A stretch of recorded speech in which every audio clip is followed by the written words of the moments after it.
Hello guys, कैसे हैं आप लोग। गुड इवनिंग सभी को और स्वागत है आपका एसए टीचर एकेडमी पर। और मेरा नाम है शादाब आलम। तो आज से हम शुरुआत कर रहे हैं सीटेट सितंबर 2026 की क्लासेस। तो आज पहली क्लास है, नया बैच स्टार्ट हो रहा है। ये यूट्यूब क्लासेस जो हमारी होती है चैनल पर शाम 7 बजे डेली लाइव क्लास होती है, जो कि पहले से ही होती आती है। हर साल हमारी 7 बजे का टाइम रहता है।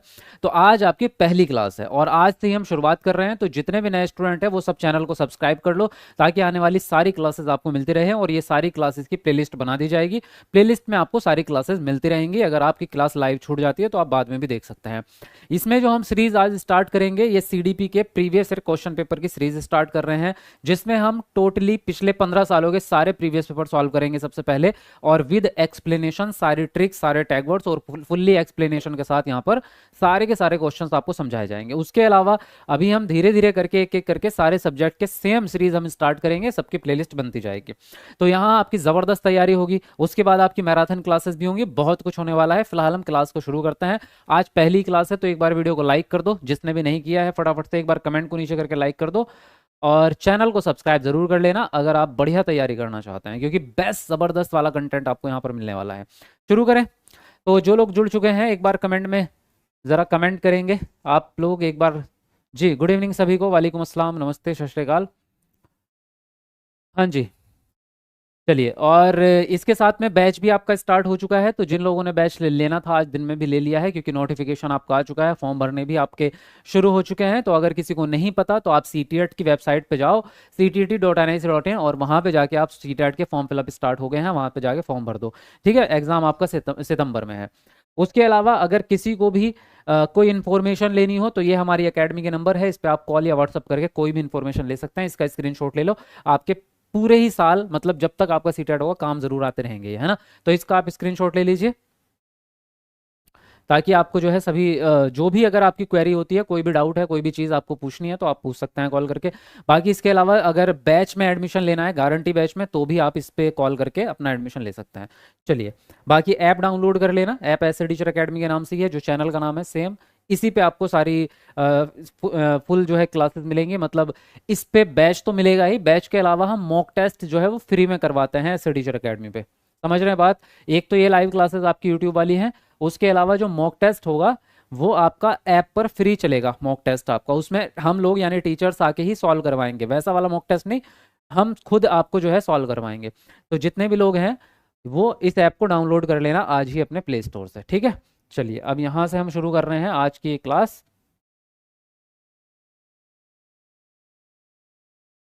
तो पहला प्रश्न आप लोगों के साथ स्क्रीन पर आपको दिख गया है, और आज का पहला प्रश्न है, गुलाबी रंग को लड़कियों से और नीले रंग को लड़कों से जोड़कर देखना किसका उदाहरण है। तो पहला ऑप्शन है जेंडर समता, दूसरा है जेंडर समानता, तीसरा ऑप्शन है जेंडर रूढ़िवादिता, और चौथा ऑप्शन है जेंडर सशक्तता। इंग्लिश में भी आपका लिखा हुआ है, तो जो लोग इंग्लिश मीडियम वाले हैं वो इधर पढ़ सकते हैं। Association of colour pink with girls and blue with boys is an example of, किस चीज का एग्जाम्पल है। Gender equity, gender equality, gender stereotype, या फिर जेंडर एम्पावरमेंट। तो सभी लोग सबसे पहले आप आंसर देंगे कमेंट बॉक्स में।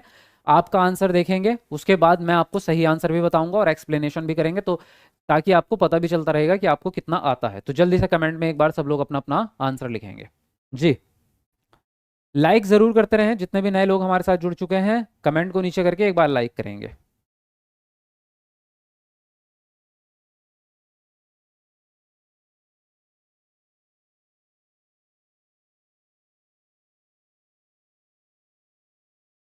यूपीटेट की क्लास कब होती है। यूपीटेट की क्लास भी आपकी जो है हो रही है, 4 बजे उसका टाइम रखा है हमने। बाकी कल भी मैं आपको इन्फॉर्मेशन दूंगा उसकी। मैंने बैच ले लिया था, लेकिन रूमी सबा, अच्छा आप ले चुके हैं। हाँ, जो ले चुके हैं उनको दोबारा थोड़ी लेना है, जो जिन्होंने नहीं लिया उनको लेना है। देखो, जो भी चीज़ आपको जेंडर से आप कनेक्ट कर देते हैं, इस दुनिया की कोई भी चीज़, चाहे वो कलर हो, चाहे वो खाने की चीज़ें हो, चाहे वो काम करने का तरीका हो, जैसे कि व्यवसाय है कि हम कहते हैं कि खाना बनाने का काम तो लड़कियों का होगा, या फिर मैकेनिक का काम जो है वो लड़कों का होगा। तो ऐसा कोई भी, अगर कोई भी उदाहरण आपको दिखता है तो ये भेदभाव है, यानी कि रूढ़िवादिता है। तो आंसर जो जाएगा आपका सी ऑप्शन जाएगा।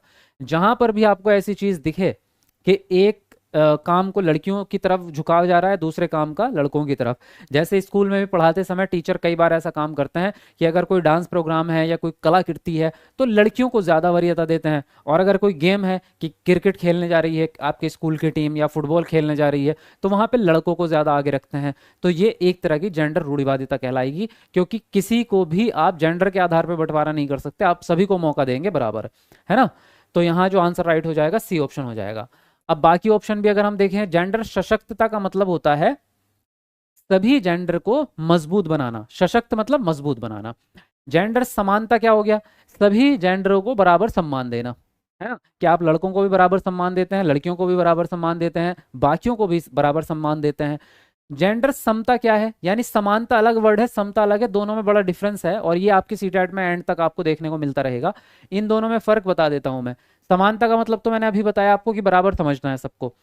समता का मतलब है बराबर अवसर देना, या हम ये कह सकते हैं कि सभी को उनकी अधिकतम क्षमता तक पहुंचाना, सभी को अधिकतम क्षमता तक पहुंचाना। बराबर करना मतलब नहीं होता, समता का मतलब बराबर करना नहीं होता, बल्कि जैसे फॉर एग्जांपल ए, एक बच्चा ये है और बी ये है ना, इसका लेवल जो है वो यहां तक है और इसका लेवल यहां तक है, तो हम इनको कभी भी ये नहीं करेंगे कि इनको दोनों को यहां लेके आगे बराबर, क्योंकि अगर दोनों को यहीं लेके आना था तो आपने बी वाले के साथ तो कम मेहनत करी ना। आप देखो ध्यान से, इसको आपने यहां तक पहुंचा दिया और इसके अकॉर्डिंग आपने कम मेहनत की।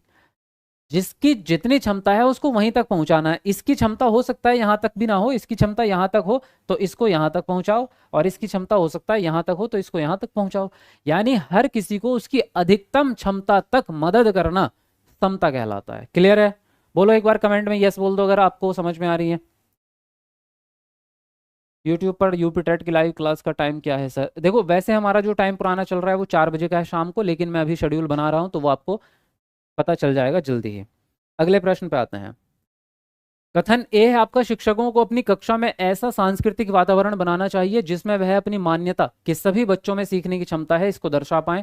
और कथन है यानी कारण है, शिक्षकों की बच्चों के क्षमताओं के बारे में मान्यताएं व बच्चों से उनकी अपेक्षाएं सीखने को बेहद प्रभावित करती हैं। तो ए और आर के हिसाब से कौन सा कथन सही है ये आपको बताना है। दोनों सही हैं या एक सही है या दोनों गलत हैं, चलिए कमेंट में अपना आंसर बताएंगे। जी अस्सलाम वालेकुम सर, कैसे हैं, मुझे जानते हैं? डियर रोजी, हाँ जी जानता हूँ मैं आपको। डीएलएड फर्स्ट ईयर में एडमिशन ली है तो 25 से 27 वाले सीटेट दे सकते हैं, हाँ दे सकते हैं, इसमें कोई दिक्कत नहीं है। अगर आपका एडमिशन हो गया है तो आप सीटेट दे सकते हैं। चलो लाइक करते रहो, हमारे 400 लाइक होने वाले हैं, 2 लाइक बचे हैं, तो जल्दी से कमेंट को नीचे करके एक बार लाइक कर दो। और 1000 लाइक का टारगेट हम रखते हैं आज की क्लास में, छोटा सा, तो मुझे लगता है जल्दी ही पूरा होने वाला है, हो जाएगा, है ना। तो जल्दी से सभी लोग लाइक करेंगे, 1000 लाइक आज की क्लास में कंप्लीट करेंगे।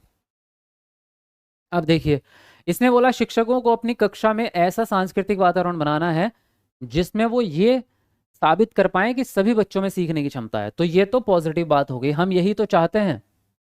ये बात हमें पहले से ही पता है कि हर बच्चे में कुछ ना कुछ सीखने की क्षमता है। सब बच्चे एक जैसे नहीं है, लेकिन सीखने की क्षमता सब में है। किसी में गणित अच्छा सीखने की क्षमता है, किसी में सिंगिंग सीखने की क्षमता ज़्यादा अच्छी है, लेकिन है सब में। दूसरी बात, टीचर बच्चों के बारे में क्या सोचता है इससे बच्चों के परफॉर्मेंस पे बहुत फर्क पड़ता है, ये बात सत्य है। अगर आप बच्चों के बारे में गलत सोचते हैं, यानी टीचर अगर ये सोच के बैठ जाए कि ये तो बेकार बच्चे हैं, बुद्धू बच्चे हैं, इनका कुछ नहीं होना, आपने देखा भी होगा अपने जीवन में ऐसा, तो वो रियल में ही बेकार हो जाते हैं बच्चे, क्योंकि टीचर अब उन पे ध्यान ही नहीं देगा। और बच्चे ये सोचेंगे कि जब टीचर ने कह दिया कि हम कुछ नहीं कर सकते तो टीचर तो सही ही बोल रहा होगा, यानी हम वाकई में कुछ नहीं कर सकते, तो बच्चों का मोटिवेशन भी खत्म हो जाएगा। तो टीचर अगर बच्चों के बारे में निगेटिव सोचेगा तो बच्चों का नुकसान होगा, अगर टीचर पॉजिटिव सोचेगा तो बच्चे का फायदा होगा। तो ये बिल्कुल सत्य बात है, जो टीचर सोचेगा वो बच्चे के परफॉर्मेंस पे प्रभाव डालेगा। तो यहाँ दोनों ही बातें सत्य हो गई। अब ये कैसे पता लगाएं कि व्याख्या सही है या नहीं है? इसका सिंपल सा रूल ये है कि अगर दोनों ऑप्शन एक ही टॉपिक पे बात कर रहे हैं तो व्याख्या सही है, और दोनों ऑप्शन अलग अलग टॉपिक पे बात कर रहे हैं तो व्याख्या गलत है। अब देखो, दोनों ऑप्शन में बच्चों के सीखने की बात हो रही है, बिल्कुल सही बात है। दोनों ही टॉपिक में टीचर के बारे में बात हो रही है कि टीचर बच्चों की क्षमताओं के बारे में क्या सोचता है, तो टॉपिक एक ही है, इसलिए व्याख्या सही जाएगी। ठीक है। अच्छा, मुझे कमेंट करके बताओ कि ये एक्सप्लेनेशन जितना मैं कर रहा हूँ उतना काफ़ी है, इनफ है? कहीं ऐसा तो नहीं है कि बहुत ज़्यादा स्लो तो नहीं चल रहा मैं? क्योंकि मैं थोड़ा ज़्यादा एक्सप्लेन करके इसलिए चल रहा हूँ क्योंकि नई क्लासेस स्टार्ट कर रहे हैं, तो मैं चाहता हूँ कि बिल्कुल बेसिक से आप सीख के चलें। तो कमेंट करके आप बता सकते हैं, कमेंट आपकी लाइव इधर चल रही हैं। जी बताइए, सही चल रहा है आपका क्लास? समझ में आ रही हैं चीज़ें? अगला प्रश्न है, निम्न में से सतत व समग्र मूल्यांकन को लागू करने का प्रभावी तरीका कौन सा है? तो पहला ऑप्शन हो गया विभिन्न तरीकों का प्रयोग करते हुए बच्चों का समय समय पर मूल्यांकन करना। दूसरा है साल के शुरू व अंत में मूल्यांकन करना। तीसरा है सभी विद्यार्थियों का मूल्यांकन वस्तुनिष्ठ लिखित परीक्षा देकर करना। और फोर्थ है मूल्यांकन के लिए मानकीकृत परीक्षाओं का इस्तेमाल करना। चलिए लिखिए अपना आंसर, कौन सा ऑप्शन सही लगता है आपको? ओके है, बहुत बढ़िया।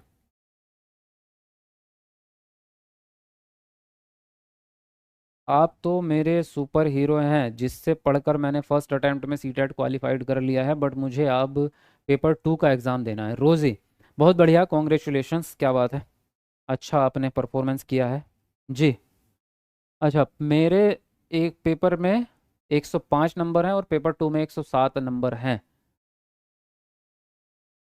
क्या नाम है आपका? निकिता। तो बहुत बढ़िया नंबर है, कॉन्ग्रेचुलेशंस। अब नए बच्चों की बारी है, पुराने वालों ने तो धूम मचाई है, अब नए देखते हैं नए क्या करते हैं। निम्न में से सतत और समग्र मूल्यांकन, देखो सतत का मतलब होता है लगातार मूल्यांकन करना, पूरे साल भर आप हर दिन हर टाइम बच्चे पे नजर रख रहे हैं, ऑब्जर्वेशन कर रहे हैं, वीकली टेस्ट ले रहे हैं, आप सब तरह की चीजें करते जा रहे हैं। समग्र का मतलब होता है सभी क्षेत्रों का मूल्यांकन। कई बार हम गलती ये कर देते हैं कि बच्चे के गणित का मूल्यांकन कर लिया, हिंदी का छोड़ दिया, और अगर हिंदी इंग्लिश सबका कर भी लिया तो हम को करिकुलर एक्टिविटीज़ को छोड़ देते हैं कि बच्चे का व्यवहार भी मूल्यांकन करना है, बच्चे की भाषा भी देखनी है, बच्चे का फिजिकल डेवलपमेंट भी देखना है। तो समग्र का मतलब है समग्र, यानी सारी ही चीज़ें इंक्लूड करनी है बच्चे की। तो जब सारी चीज़ें इंक्लूड करेंगे तो हमें विभिन्न तरीकों का प्रयोग करना पड़ेगा, जाहिर है। अब एक ही तरीका सारे मूल्यांकन थोड़ी कर देगा। शारीरिक विकास को पहचानने के लिए जो तरीका चाहिए और गणित में कितना आता है बच्चों को ये पहचानने के लिए जो तरीका चाहिए वो सेम नहीं हो सकता। तो हमें विभिन्न तरीकों का उपयोग करना पड़ता है और समय समय पर मूल्यांकन करेंगे तभी लगातार हो पाएगा। तो पहला ही ऑप्शन आपका सही हो गया। साल के शुरू में और अंत में जो मूल्यांकन होता है वो समग्र भी नहीं होगा, लगातार भी नहीं होगा, क्योंकि एक ही बार हो रहा है। एक बार साल के शुरू में, एक बार अंत में। और इसको कहते क्या है वो भी बता देता हूं। तो अंत में जो मूल्यांकन होता है उसको तो कहते हैं योगात्मक मूल्यांकन, और जो साल के शुरू में होता है उसको कहते हैं नियोजित या नियोजन, एक ही बात है, नियोजित मूल्यांकन। ठीक है। सभी विद्यार्थियों का मूल्यांकन वस्तुनिष्ठ से होगा, ये बात गलत है। पहली बात तो ये कि सभी बच्चों का मूल्यांकन एक जैसा नहीं हो सकता, क्योंकि बच्चों में ही व्यक्तिगत विभिन्नता होती है। मूल्यांकन के लिए मानकीकृत परीक्षाओं का इस्तेमाल करना गलत है, और मानकीकृत आपका निगेटिव टैग वर्ड रहेगा, इसको याद रखना। मानकीकृत का मतलब है फिक्स, पहले से ही आपने फिक्स कर दिया कि यही तरीका अपना सकते हैं, इसके अलावा कुछ और नहीं अपना सकते, तो वो तरीका गलत है। यहाँ जो है आपका पहला ऑप्शन सही हो जाता है। समझ गए बात को? एक बार कमेंट में यस लिखेंगे अगर बात समझ में आ गई है, क्वेश्चन आपको समझ में आ गया है।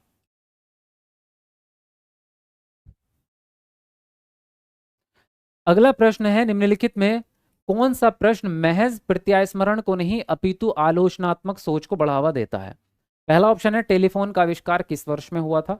दूसरा है भारत में कितने राज्य हैं। तीसरा है भारत का प्रथम प्रधानमंत्री कौन थे। और डी ऑप्शन है जेंडर रूढ़िवादिता को चुनौती देने के लिए क्या विभिन्न तरीके हो सकते हैं। लिखिए अपना आंसर कमेंट में, बताइए कौन सा सही लग रहा है आपको।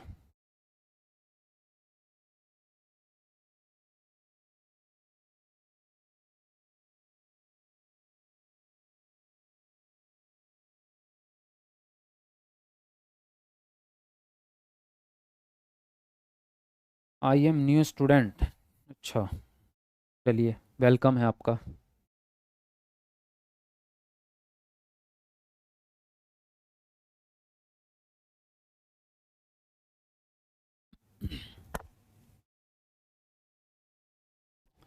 देखिए इसने बोला निम्नलिखित में से कौन सा प्रश्न ऐसा है जिसमें केवल प्रत्यास्मरण ना हो, प्रत्यास्मरण मतलब दोहराव ना हो, केवल रिपीट ना हो, बल्कि आलोचनात्मक सोच को बढ़ावा मिले। आलोचनात्मक मतलब नया क्रिएटिव सोचना, जिसमें अपना दिमाग लगता है बच्चे का, है ना, खुद से सोच सके। तो इसमें चार प्रश्न आपको दिए गए हैं। अगर आप ऐसे दिमाग लगाओगे तो बड़ा मुश्किल हो जाएगा। इसकी एक ट्रिक है सिंपल से जो मैं आपको बता रहा हूँ। आलोचनात्मक सोच सबकी अलग अलग होती है, क्लास में सभी लोग अलग अलग सोच पाएं, बच्चे अपनी मर्जी से अलग अलग आंसर दे पाएं, ये आलोचनात्मक सोच होती है। तो इसको सॉल्व करने का सिंपल तरीका ये है, ऐसा प्रश्न जिसके एक से ज्यादा उत्तर हो सके वही सही आंसर है। जिसका फिक्स उत्तर है वो सही आंसर नहीं होगा, जिसके एक से ज्यादा आंसर दिया जा सके वो सही आंसर होगा। देखो, टेलीफोन का आविष्कार किस वर्ष हुआ था, इसका एक ही आंसर हो सकता है, इसके दो आंसर कभी भी नहीं हो सकते। एक ही हो सकता है ना भाई, 1950, 1900, 1820, 1890, एक ही आंसर होगा, दो तो हो नहीं सकते इसके। भारत में कितने राज्य हैं, इसका भी एक ही उत्तर होगा। ऐसा तो नहीं है कि कोई बच्चा 28 बता रहा है, कोई 29 बता रहा है, कोई 27 बता रहा है, कोई 30 बता रहा है, ऐसा थोड़ी होगा, एक ही उत्तर होगा, फिक्स होगा। भारत का प्रथम प्रधानमंत्री कौन थे, एक ही होंगे, दो तो नहीं हो सकते, इसका भी एक ही फिक्स आंसर रहेगा। लेकिन जेंडर रूढ़िवादिता को चुनौती देने वाले विभिन्न तरीके, इसके एक से ज्यादा उत्तर हो सकते हैं। यहाँ पर एक बच्चा ये उत्तर दे सकता है कि सभी बच्चों को एक साथ बिठाया जाए, लड़के लड़कियों को अलग ना बिठाया जाए। कोई बच्चा ये कहेगा कि जब हम खेल खेलते हैं तो ग्रुप जो बनाए जाएं वो लड़के लड़कियों को मिक्स करके बनाए जाएं, है ना। कुछ ये, इसका एक आंसर ये हो सकता है कि सभी बच्चों से बैठकर डिस्कशन किया जाए, टीचर चर्चा करे, है ना। तो बहुत सारे आंसर निकल सकते हैं। इसी ऐसे प्रश्न ही आलोचनात्मक चिंतन को बढ़ावा देंगे जिसके एक से ज्यादा उत्तर दिए जा सकें। तो ये सिंपल सी ट्रिक याद रखना, क्योंकि ये एक ऐसा प्रश्न है आलोचनात्मक चिंतन वाला जो 100% हर साल सीटेट में आना ही आना है, इस बार भी आया था। तो आपको ये बात याद रखनी है, डी ऑप्शन यहाँ पर सही जाएगा आपका। क्लियर है भाई, आगे चलते हैं। चलो, आगे चलने से पहले एक बार लाइक हो जाए, क्योंकि 500 लाइक में हमारा लास्ट एक लाइक बचा है। तो कौन है वो लक्की पर्सन जो 500 वाला लाइक पूरा करेगा, कमेंट को नीचे करके लाइक बटन दबा दो जल्दी से, जिसने नहीं किया। अगला प्रश्न है, एक समावेशी कक्षा के संदर्भ में कौन सा कथन सही है। पहला ऑप्शन है, विद्यालयी पाठ्यचर्या तथा अन्य गतिविधियों में लड़कियों व अन्य वंचित समूह के बच्चों की सहभागिता को प्रतिबंधित रखा जाता है। दूसरा ऑप्शन है, समावेशन से अन्य बच्चों की शिक्षा में बाधा व रुकावट आती है, जिससे शिक्षा की गुणवत्ता पर प्रभाव पड़ता है। तीसरा ऑप्शन है, समावेशन के दौरान सभी बच्चों को उनकी पृष्ठभूमि व क्षमताओं में विभिन्नता होते हुए भी विद्यालय में संबोधित किया जाता है। डी ऑप्शन है आपका, समावेशन केवल विकलांगता से जूझते बच्चों से संबंधित ही होता है, क्योंकि समावेशन से केवल वो ही लाभान्वित होते हैं। चलिए, कमेंट में अपना आंसर देंगे आप सभी लोग, जल्दी से लिखेंगे। मैंने किया लाइक, अंतिमा कुमारी, बहुत बढ़िया, थैंक यू वेरी मच। सारे सब्जेक्ट की क्लास लीजिए, सारे सब्जेक्ट की लेंगे एक एक करके, है ना। और अब आपको रेगुलर पढ़ाई करनी है, तो ये बात पॉइंट याद रखना कि आपको डेली ही लाइव आना है और शाम 7 बजे डेली क्लास करेंगे। मेरी आज पहली क्लास है, तो इसलिए मैं आपको दो तीन बातें स्टार्टिंग में ही बता देता हूँ सिंपल सी, कि सीटेट को पहली चीज़ हल्के में नहीं लेना, नंबर एक पॉइंट, क्योंकि कुछ लोग आपको ये भ्रम फैलाएंगे कि सीटेट तो बहुत आसान होता है, सीटेट तो 2-4 दिन पढ़ाई कर लो तो निकल जाता है, 10-15 दिन पढ़ाई कर ली तो निकल जाता है, एक मैराथन देख ली तो निकल जाता है। ये चीज़ आपको ध्यान रखनी है कि सीटेट इतना भी ईजी नहीं है जितना आप समझ लेते हैं, क्योंकि अगर ईजी होता तो 20 लाख बच्चे हर साल फेल नहीं होते। ये बात नंबर 1 याद रखनी है। नंबर 2, आपको लगातार पढ़ाई करनी पड़ेगी, बहुत ज़्यादा प्रैक्टिस करनी पड़ेगी, ये बात आप याद रख लेना। बिना प्रैक्टिस के सीटेट कभी भी नहीं निकलता, क्योंकि सीटेट का पेपर इतना ज़्यादा लेंदी होता है कि आपको स्पीड मेंटेन करना बहुत ज़रूरी होता है, और वो केवल और केवल प्रैक्टिस से ही आ सकती है। बिना प्रैक्टिस के आप थ्योरी अगर सारी भी रट लेंगे तो भी आपका सीटेट नहीं निकल सकता, अगर आपकी प्रैक्टिस अच्छी नहीं है। इसलिए मॉक टेस्ट लगाना, प्रीवियस पेपर लगाना, प्रैक्टिस करना, ये बहुत कंपलसरी हो जाता है। नंबर 3, बहुत ही अच्छे से आपको रेगुलर क्लास करनी पड़ेगी, क्योंकि आप अगर कभी क्लास करी कभी छोड़ दी इस तरह से करेंगे, या सोचेंगे कि दिन के 1 घंटे पढ़ लिया काम चल जाएगा, नहीं चलेगा। मैं शुरू में ये बातें बता रहा हूँ, आप बैच में एडमिशन लो या मत लो वो आपकी इच्छा है, लेकिन आपको रेगुलर एक टाइम टेबल बना करके अपने पूरे सब्जेक्ट का एक बिल्कुल रणनीति बना करके सारे सिलेबस को कवर करना पड़ेगा। लगातार पढ़ाई करनी पड़ेगी, डेली आपको समय देना पड़ेगा, कम से कम 4 से 6 घंटे डेली पढ़ना पड़ेगा, तब जाके सीटेट में अच्छे नंबर आएंगे। ये जितने भी लोग सीटेट में पास हुए हैं सबने मेहनत की है, कोई फ्री में पास नहीं होता। तो ये बात याद रखना, अगर आपको कोई ये कहे कि बहुत आसान है कुछ भी निकल जाता है, नहीं होगा। चौथी बात एक और याद रख लेना, अब जब बात चली रही है, वो ये है कि अगर आपके जीवन में आपका फ्यूचर टीचर बनना है, आपका करियर जो है वो टीचर बनना है, आपने ये चुन लिया है, तो आपकी पूरी जिंदगी का सबसे बड़ा मकसद इस समय पे सीटेट पास करना ही होना चाहिए, क्योंकि सीटेट के बिना आपकी जिंदगी अधूरी है। ना तो आप गवर्नमेंट टीचर बन सकते हैं, ना प्राइवेट, कुछ भी नहीं है। बिना सीटेट के आपकी लाइफ खत्म है। आप बीएड कर लो, एमएड कर लो, डीएड कर लो, कुछ भी करके आप बैठे हैं, बिना सीटेट के आपकी नौकरी नहीं लगेगी। आजकल प्राइवेट स्कूल में भी सीटेट के बिना नौकरी नहीं मिलती है। तो सीटेट पास करना ही सबसे बड़ी प्रायोरिटी आपकी होनी चाहिए, क्योंकि सीटेट पास करने से एक तो घर में भी इज्जत मिलेगी, दूसरा बाहर भी मिल जाएगी। सीटेट पास करने के बाद आपके मन को भी कॉन्फिडेंस मिलता है कि हाँ चलो एक एग्जाम तो पास हो गया, अब तो दूसरा एक नौकरी वाला करना है सीधे। लेकिन जब तक आपका सीटेट पास नहीं होता तब तक तो आपको कोई भी कॉन्फिडेंस की नज़र से देखेगा नहीं। आपके घर वाले भी ये कहते हैं कि तेरे बस का है क्या। सबसे प्रायोरिटी पे आपके जीवन में सीटेट ही होना चाहिए इस समय पे। अगर ये बातें ध्यान में नहीं रख पा रहे हो तो बेकार है आपकी पढ़ाई। समझ रहे हैं? चलिए फिलहाल आगे बढ़ेंगे। समावेशी कक्षा के संदर्भ में कौन सी बात सही है? समावेशी का मतलब है सारे बच्चे, चाहे वो किसी भी प्रकार के बच्चे हों, चाहे वो विकलांग हो, चाहे सामान्य बच्चे हों, चाहे लड़का चाहे लड़की, चाहे अमीर चाहे गरीब, सब लोग एक साथ एक क्लास में एक साथ पढ़ेंगे। एक ही टीचर पढ़ाएगा उनको। पढ़ाने के तरीके अलग अलग हो सकते हैं, सीखने के तरीके अलग हो सकते हैं, लेकिन पढ़ेंगे एक साथ एक ही क्लासरूम में, है ना। तो ये कहना कि लड़कियों को और वंचित समूह के बच्चों को आप प्रतिबंध कर देंगे, यानी उनको जो है क्लास में घुसने ही नहीं देंगे, या कोई एक्टिविटी करवा रहे हैं तो लड़कियों को बाहर कर देंगे, तो ये तो भेदभाव हो गया, ये गलत जाएगा। समावेशन से अन्य बच्चों की शिक्षा में बाधा आ जाएगी, यानी जो नॉर्मल बच्चे हैं क्या उनकी शिक्षा खराब हो जाएगी अगर आप विकलांग बच्चों को साथ में पढ़ाएंगे? ये गलत है। कोई बाधा नहीं आती, साथ में पढ़ने से कोई रुकावट नहीं आएगी। समावेशन के दौरान सभी बच्चों को, चाहे उनकी पृष्ठभूमि भिन्न हो, अलग हो, क्षमताएं भी उनकी अलग अलग हो, तब भी सभी को एक साथ क्लास में संबोधित किया जाता है। संबोधन का मतलब है सभी को एक्सेप्ट कर रहे हैं और एक साथ उनकी क्षमता को बढ़ा रहे हैं। तो सी ऑप्शन आपका सही जाएगा। समावेशन में केवल विकलांग बच्चों का फायदा है, ये बात भी गलत है। समावेशन से केवल विकलांग बच्चों का फायदा नहीं है, सामान्य बच्चों का भी फायदा है। वो भी विकलांग बच्चों के साथ रहना सीखते हैं, उनसे कन्वर्सेशन करते हैं, उनके बारे में सीखते हैं। तो आंसर जो जाएगा सी ऑप्शन जाएगा। जिसको ये प्रश्न समझ में आ गया है एक बार यस लिखेंगे कमेंट में, किस किस को समझ में आ गया। और मेरी बातें आपको सही लग रही हैं या कुछ और पूछना है, एक बार बताइए ज़रा कमेंट में, क्या आपकी राय है।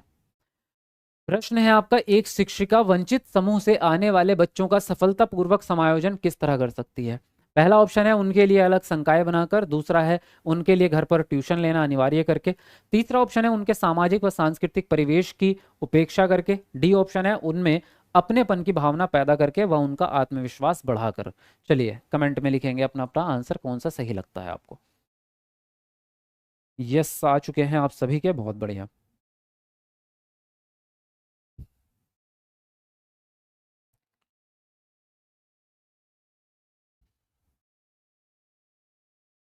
हाँ जी, चलिए लिखते रहिए अपना अपना आंसर फटाफट से। हम पुअर हैं, हमारे लिए कुछ बताइए। देखो आपके लिए सिंपल सा मैं बताना क्या है, मैं बीच बीच में जब भी कोई त्योहार आता है या जब भी कोई ऐसा मौका आता है तो आपके लिए ऑफर निकलता है बैच पे, तो उस समय पे आप बैच खरीद सकते हैं। बल्कि आज भी दिन में ऑफर निकला था, जब सीटेट का नोटिफिकेशन आया है तो 6 घंटे, 6 बजे तक, 12 से 6 तक ऑफर निकला था। अब आप लोग पता नहीं मिस कर देते हैं, तो जिस समय ऑफर निकलता है उस समय पे आप क्या कर सकते हैं, बैच को परचेज कर सकते हैं, आपको डिस्काउंट में उस समय पे मिल जाता है। चलिए अब देखते हैं क्या आपका आंसर आ रहा है। ज़्यादातर लोग कह रहे हैं यहाँ पर डी ऑप्शन सही जाएगा, है ना। सबका आंसर यहाँ पर डी नज़र आ रहा है, देखते हैं सही होता है नहीं। एक शिक्षिका वंचित समूह से आने वाले बच्चों को कैसे क्लास में समायोजित करेगी, एडजस्ट करेगी। समायोजन मतलब एडजस्ट, यानी उन सबको मिक्स करना है उनके साथ। तो अलग तो आप कमरा नहीं बनाएंगे उनके लिए, संकाय मतलब अलग कक्षा। तो हम तो कह रहे हैं समावेशी शिक्षा, यानी कि एक साथ पढ़ेंगे, तो अलग तो नहीं बिठाएंगे उनको। ट्यूशन लेना हमेशा गलत है, ट्यूशन हमारे शिक्षा नीति में है ही नहीं। ट्यूशन लेना हमारी शिक्षा नीति के खिलाफ है। वो अलग बात है कि कुछ टीचर जो है प्राइवेट तरीके से ट्यूशन पढ़ाते हैं, लेकिन ट्यूशन पढ़ाना हमारी भारतीय शिक्षा नीति में है ही नहीं, ये निगेटिव टैग वर्ड है। उनके सामाजिक परिवेश की आप उपेक्षा कर रहे हैं। उपेक्षा मतलब बेइज्जती करना, निंदा करना, इग्नोर करना। तो अगर आप इग्नोर करेंगे सामाजिक परिवेश को तो आप तो जिंदगी में उनको पढ़ा ही नहीं पाएंगे, क्योंकि बिना डेली लाइफ के आप पढ़ा ही नहीं सकते। हमारा शिक्षा नीति एनसीएफ हो चाहे आपका एनईपी हो, सब यही बोलते हैं कि बच्चे के दैनिक जीवन से जोड़ के पढ़ाओ। तो अगर आपने बच्चे के समाज को ही अलग कर दिया तो आप उनको कभी भी पढ़ा नहीं पाएंगे। इसलिए हमें क्या करना है, बच्चों में अपनेपन की भावना पैदा करनी है और उनका आत्मविश्वास बढ़ाना है। बच्चों को आपकी क्लास में ऐसा लगना चाहिए कि हाँ ये क्लास मेरे लिए ही है, ये सब बच्चे साथ के जो हैं मेरे जैसे ही हैं, टीचर मेरी बात को समझता है। तो डी ऑप्शन यहाँ पर सही जाएगा। अगला प्रश्न क्या है, निम्न में से कौन से कक्षा कक्षीय प्रावधान एक विद्यार्थी जिसकी दृष्टि कम है उसके अनुसार उपयुक्त समावेशन है या समायोजन है। पहला ऑप्शन है प्रकाश के साथ आवर्धक लेंस का प्रावधान करना। दूसरा है ब्लैक बोर्ड के कार्य को मौखिक व्याख्यान द्वारा परिशिष्ट करना। तीसरा ऑप्शन है बहुत से दृश्यिक प्रस्तुतिकरण देना। और डी ऑप्शन है आपका काम पूरा करने के लिए अतिरिक्त समय देना। तो इनमें से जो सही लगते हैं उनको चुन के उसके हिसाब से अपना आंसर देंगे। कमेंट में जल्दी से सब लोग लिखेंगे आंसर। आप डेली क्लास करवाते हैं क्या यूट्यूब पे? जी अब डेली होगी, क्योंकि अब आपका नोटिफिकेशन आ गया है, तो शाम को 7 बजे डेली लाइव क्लास होगी, ठीक है। आप रोज हमारे साथ शाम को 7 बजे इसी चैनल पर जुड़ सकते हैं, ऐसे टीचर अकेडमी पे। जी चलिए लिखिए जल्दी जल्दी अपना अपना आंसर। और लाइक भी करते रहो सब लोग।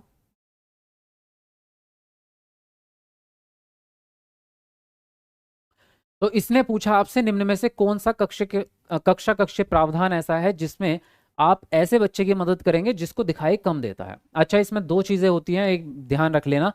दृष्टि वाले प्रश्न जब आएंगे तो इसमें दो कैटेगरी होती है। नंबर एक, जिसकी कम दृष्टि है, अल्प दृष्टि, जिसको हम कहते हैं लो विजन। और दूसरा होता है ब्लाइंड, यानी जिसको बिल्कुल भी दिखाई नहीं देता। समझ में आ रही है बात? एक बच्चा ऐसा होता है जिसको हल्का हल्का दिखाई देता है या चश्मे से दिखाई दे सकता है उसको। एक बच्चा ऐसा है जिसको कुछ भी दिखाई नहीं देता, ब्लाइंड कहते हैं उसको। तो ब्लाइंड होता है दृष्टि बाधित, और लो विजन होता है अल्प दृष्टि, यानी जिसको कम दिखाई दे। तो यहाँ जो सवाल पूछा गया है वो अल्प दृष्टि के बारे में पूछा गया है। प्रकाश के साथ आवर्धक लेंस उसको देंगे तो उसका फायदा मिलेगा, बिल्कुल। आवर्धक लेंस मतलब जिससे बड़ा दिखता है, चश्मे में जो ग्लास होता है वो भी आवर्धक होता है। ब्लैक बोर्ड के कार्य को मौखिक रूप से भी बताएंगे आप, क्योंकि उनको थोड़ा सा अगर ब्लर दिख रहा होगा या कोई चीज़ मिस हो गई लिखी हुई, तो जब आप बोलेंगे तो वो सुन के समझ जाएंगे, तो ये भी फायदेमंद है। अगर उनको सारे के सारे काम आप दृश्यिक देंगे यानी लिखित में देंगे, तो वो पढ़ते पढ़ते थक जाएंगे, क्योंकि उनकी आई साइट पहले ही वीक है। तो ये उनके लिए पॉजिटिव नहीं रहेगा। काम पूरा करने के लिए थोड़ा सा ज़्यादा समय आप दे सकते हैं, जो कि सभी डिसेबिलिटीज़ वाले बच्चों को मिलता है सरकार की तरफ से भी। एग्जाम्स में भी उनको ज़्यादा समय मिलता है, क्योंकि उनको थोड़ी सी दिक्कत है। तो ये भी उनके लिए फ़ायदेमंद है। तो पहला, दूसरा और चौथा सही है, यानी कि आपका डी ऑप्शन यहाँ पर सही जा रहा है। किस किस का सही हुआ भाई बताओ कमेंट में। अपना हाथ उठाओ एक बार, किस किस का सही गया है ये आंसर बताओ। समझ में आ गया? चलो। शिक्षक बच्चों को रचनात्मक रूप से सोचने के लिए कैसे प्रोत्साहित कर सकते हैं? पहला ऑप्शन है उन्हें किसी समस्या को हल करने के लिए विभिन्न तरीकों के बारे में सोचने के लिए कहना। दूसरा है उन्हें उत्तर रटने के लिए कहकर। तीसरा ऑप्शन है प्रत्याय स्मरण पर आधारित प्रश्न पूछकर। और डी ऑप्शन है बहुविकल्पीय प्रश्न देकर। बताइए क्या आंसर आपको सही लग रहा है? सभी लोग लिखेंगे। Recommended to all students for CTET and other best teacher ever. Don't miss this opportunity guys, it's my experience. क्या नाम है आपका? Mohammad Wasimuddin. Thank you very much Mohammad Wasim ji, feedback देने के लिए धन्यवाद आपका। जी और बताइए।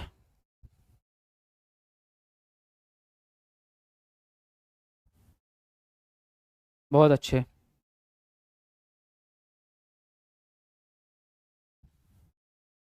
चलिए लिखते रहिए अपना अपना आंसर।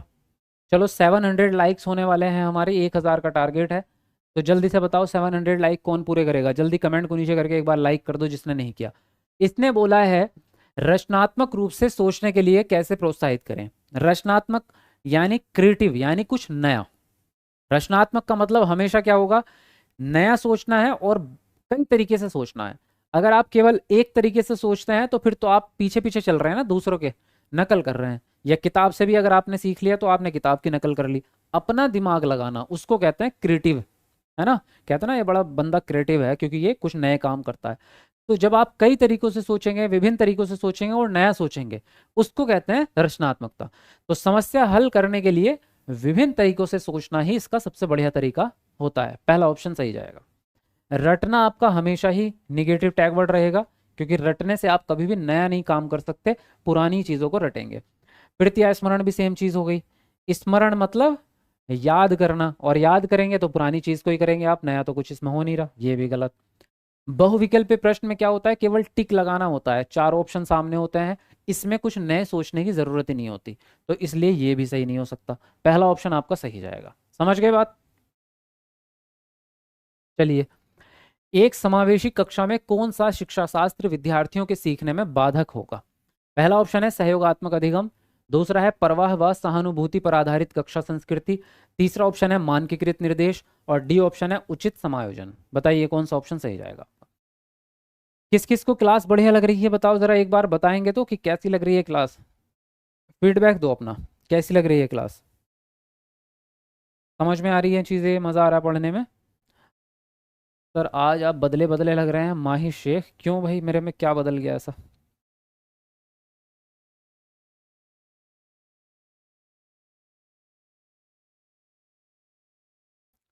चलो तुरंत जल्दी अपना अपना आंसर लिखो।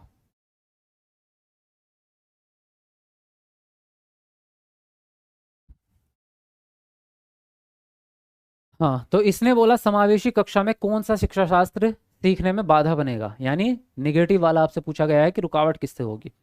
सहयोगात्मक अधिगम से तो रुकावट नहीं आती, बल्कि अच्छा है कि मिलजुल के सीख रहे हैं बच्चे। सहयोग मतलब मिलजुल के सीखना।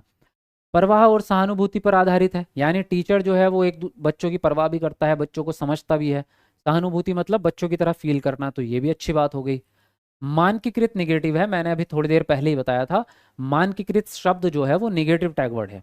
और मानकीकृत क्या रहेगा, इसका मतलब होता है सभी बच्चों को एक जैसा सिखाना। स्टैंडर्ड तय कर दिया आपने कि यही बताऊंगा मैं, तो टीचर ने अपना स्टैंडर्ड तय कर दिया, मैं तो यही काम करूंगा भाई, या इसी तरीके से आपको पढ़ा सकता हूँ, मेरे पास कोई दूसरा तरीका नहीं है, तो ये गलत है। समायोजन ठीक होता है, एडजस्ट कर रहे हैं आप, यानी बच्चे की ज़रूरत के हिसाब से पढ़ा रहे हैं। तो यहाँ निगेटिव जो ऑप्शन है वो सी ऑप्शन हो जाएगा आपका। जी सर बहुत अच्छे लग रहे हैं, अच्छा जी थैंक यू वेरी मच। किसी को तो मैं बदला बदला लग रहा हूँ। चलिए अगला प्रश्न है, प्रभावशाली शिक्षण कब होता है। पहला ऑप्शन है जब व्यक्तिगत विभिन्नताओं को अनदेखा व खारिज किया जाए। दूसरा है जब संप्रतियों को अमूर्त बनाकर व असंदर्भित तरीके से पढ़ाया जाए। तीसरा ऑप्शन है जब कक्षा का वातावरण भय और तनाव पर आधारित हो। डी ऑप्शन है जब बच्चों में जब सीखने में संवेगों का इस्तेमाल को स्वीकार किया जाए और संबोधित किया जाए। चलिए बताइए कौन सा ऑप्शन सही जाएगा, कमेंट में उत्तर देंगे आप। सर आप रोज लाइव रहेंगे, हाँ जी रोज लाइव रहेंगे, कोई चिंता की बात नहीं है। और बताओ, बढ़िया क्लास। सर थ्योरी नहीं करवाएंगे क्या, करवाऊंगा ना मैं आपको, मैराथन में थ्योरी करवाऊंगा। सर आज हेयर बैंड लगाया हुआ है, हाँ वो थोड़े बाल लंबे हो रहे हैं ना, तो वो ऐसे मुंह पे आ जाते हैं कभी आंख में, तो इसलिए मैंने लगा लिया, थोड़ा अच्छा लगता है, ऐसे वो रहता है थोड़ा सा। हम्म। और बताइए।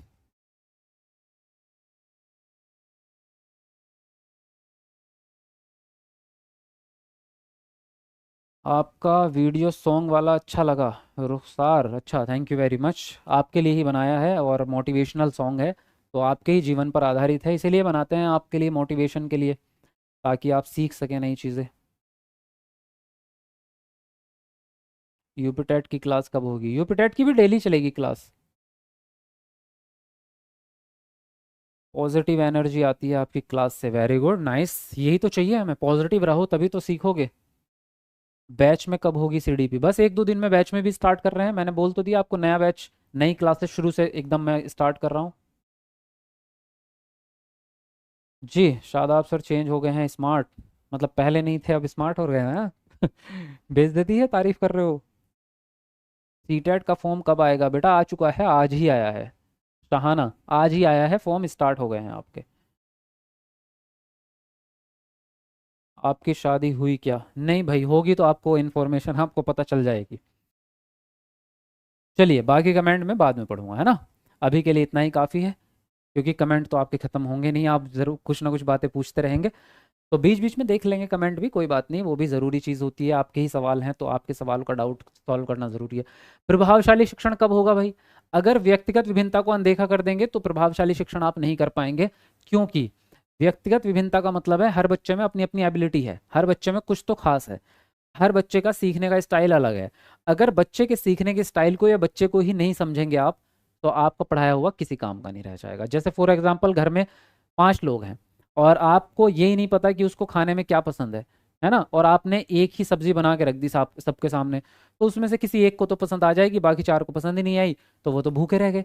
यही सेम चीज़ होती है आपकी क्लास में, तो आपको पता होना चाहिए कि आपकी क्लास में सबको क्या पसंद है, या आपकी क्लास में जो सीखने का तरीका है सब बच्चे का क्या क्या तरीका है। जब संप्रतियों को अमूर्त बनाकर सिखाएंगे तो भी बच्चों को दिक्कत हो जाएगी, क्योंकि हर बच्चा अमूर्त चिंतन नहीं कर सकता, काल्पनिक चिंतन नहीं कर सकता। छोटे बच्चे हैं आपके पास कक्षा 1 से 8 तक के, तो उनको वास्तविक चीजों से पढ़ाना पड़ता है, फोटो इमेज वगैरह दिखा दिखा के। कक्षा का वातावरण भय करेंगे, डराएंगे बच्चों को, तो ये भी गलत है भाई। डराना काम थोड़ी है आपका, आप कोई विलन थोड़ी है, आप कोई भूत थोड़ी है, आप तो टीचर हैं, डरा के थोड़ी पढ़ाओगे। जब सीखने में संवेगों का इस्तेमाल होगा तो आपकी टीचिंग बेहतरीन होगी। संवेग मतलब बच्चा खुश रहे, बच्चे के इमोशंस, बच्चा डरा हुआ ना रहे, आपकी क्लास में बच्चा मोटिवेट रहे, आपसे बच्चा जो है खुल के बात कर पाए, तो आपकी क्लास बढ़िया चलेगी। तो इसलिए डी ऑप्शन आपका सही जाएगा। जब शिक्षक KWL नीति, जिसमें विद्यार्थी को विभिन्न सोच के लिए प्रेरित किया जाता है कि वह क्या जानता है, बच्चा क्या जानना चाहता है और लास्ट में उसने क्या सीखा, अगर ये वाली तरीका आप अपना रहे हो तो बच्चे के कौन से कौशल बढ़ेंगे इसमें? अधिसंज्ञान बढ़ेगा, या फिर याद रखना और प्रत्याय स्मरण, या फिर अनुकरण, या फिर अनुबंधन? बताएंगे आप कौन सा ऑप्शन सही जाएगा? सभी लोग लिखेंगे अपना आंसर, बताइए जल्दी से। मैं तो डरा के ही पढ़ाऊंगी, दानिश्ता नाहिद। क्यों क्यों डराओगी बच्चों को? मजा आता है तुम्हें डराने में?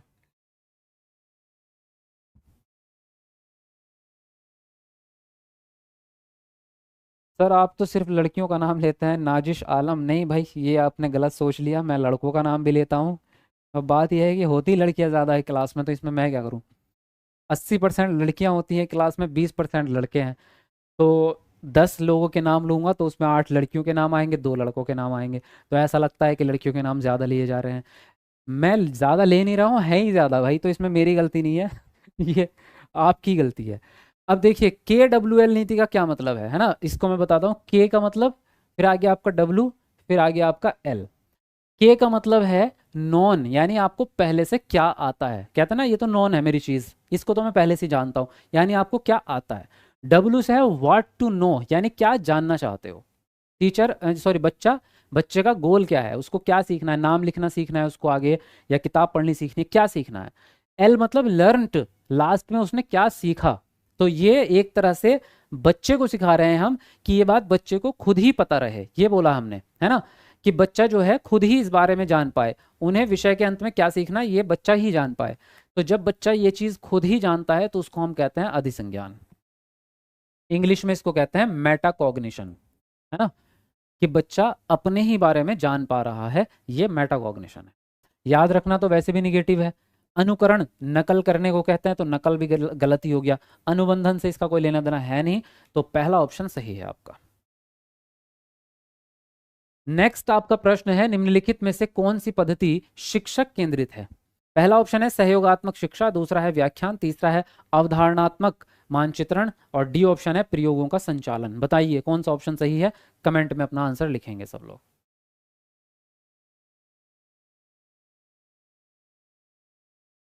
और लाइक करते रहो सभी लोग जल्दी जल्दी से वीडियो को। 1000 लाइक पूरे करने हैं हमें, ज़्यादा नहीं है ना, 1000 जल्दी से करो।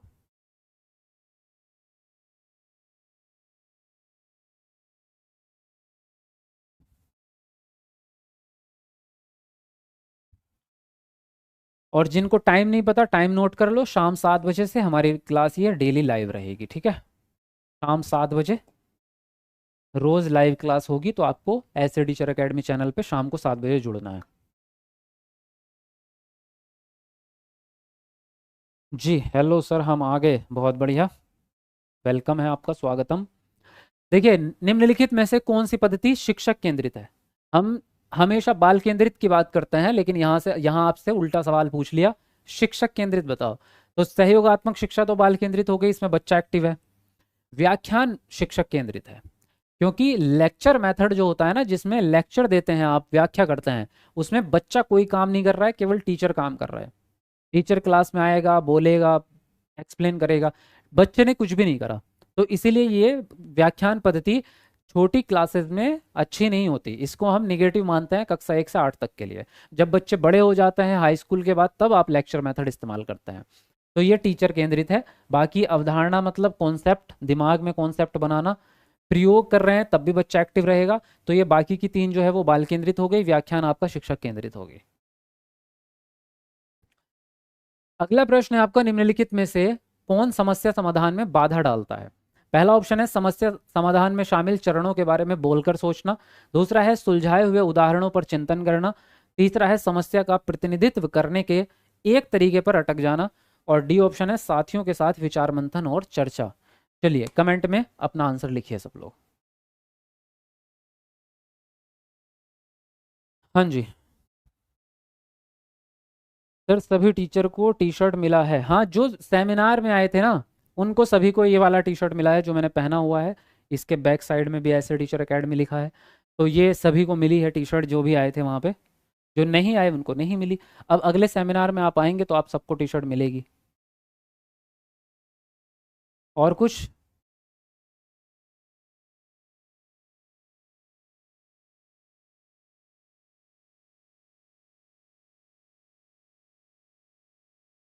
चलो लिखो जल्दी जल्दी अपना अपना आंसर। हाँ जी देखिए, इसने बोला आपसे कि समस्या समाधान में बाधा किससे पड़ेगी, यानी निगेटिव वाला कौन सा है भाई। समस्या समाधान में शामिल चरणों के बारे में बोलकर सोचना, तो बोल के सोचने में तो कोई दिक्कत है नहीं भाई, ये तो पॉजिटिव बात हो गई। आप स्टेप बाय स्टेप चरण से समस्या को सॉल्व कर रहे हैं। सुझाए हुए उदाहरणों पर चिंतन कर रहे हैं, यानी आप जो टीचर ने या किताब में जो एग्जाम्पल्स पहले से ही सॉल्व होते हैं, आप देखो जैसे प्राइमरी की या अपर प्राइमरी की गणित की किताब देखो, तो चैप्टर शुरू होने से पहले कुछ सवाल पहले से सॉल्व होते हैं कि इन्हें देख के आप समझ लो, फिर अपनी एक्सरसाइज सॉल्व कर लेना। तो वो पहले से जो सवाल सॉल्व होते हैं ना, उन पर भी बच्चा सीधे सीधे यकीन नहीं करता, उनको याद नहीं करता, बल्कि बच्चा अपना दिमाग लगाता है कि इसमें कौन से फॉर्मूले या कौन सा तरीका इस्तेमाल हुआ है। तो ये अच्छी चीज़ है, ये बच्चे की क्रिएटिविटी को बढ़ाता है। समस्या का प्रतिनिधित्व करने के लिए केवल एक तरीके पर अगर आप अटक गए तो आप फेल हो जाएंगे, क्योंकि केवल एक तरीका ही अगर आपको आता है, जैसे कि आपको अपने घर जाने का एक ही रास्ता पता है और उस रास्ते में किसी दिन जो है खुदाई चल रही है, रास्ता बंद, अब तो आप जिंदगी में कभी घर ही नहीं पहुंच पाएंगे। तो आपको बहुत सारे रास्ते पता होना चाहिए अपने घर जाने के। सेम चीज़ है, अगर आपको समस्या सॉल्व करने का एक ही तरीका आता है और वो तरीके से अगर आपका उत्तर गलत आ गया, तो आप तो उस प्रश्न को कभी जिंदगी में भी सॉल्व नहीं कर पाएंगे। तो इसलिए हम चाहते हैं कि बच्चा एक से ज़्यादा तरीके इस्तेमाल करना सीखे। समझे बात को? साथियों के साथ आप चर्चा कर रहे हैं, ये पॉजिटिव बात है, अच्छी चीज़ है, इससे आपका दिमाग और खुलेगा।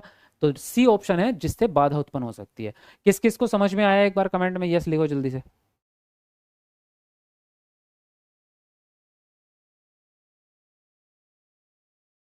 जी अगला प्रश्न देखिए, स्वयं को एक ज्ञाता के रूप में समझने की क्षमता क्या कहलाती है? अनुकूलन, अधिसंज्ञान, नियमन या अनुकरण? बताइए, आप लिखेंगे अपना अपना आंसर।